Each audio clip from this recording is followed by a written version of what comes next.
तर नमस्कार मंडळी.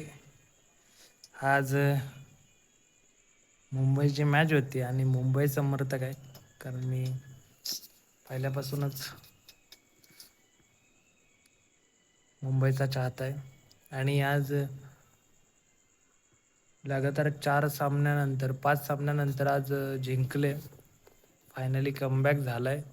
कमबॅक असा झालाय की तिलक वर्मान 45 बॉलमध्ये शतक ठोकलं आणि बॉलिंगच्या साईडला 200 पैकी म्हणजे 200चा टार्गेट होता आणि त्यांनी 100लाच त्यांना ऑल आऊट केलं.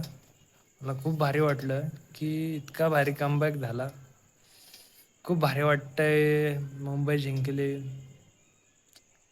लई खुश झालो आज आणि 100वरच ऑल आऊट केलं. खूप भारी वाटलं. धन्यवाद. भेटूया पुढल्या ब्लॉगमध्ये.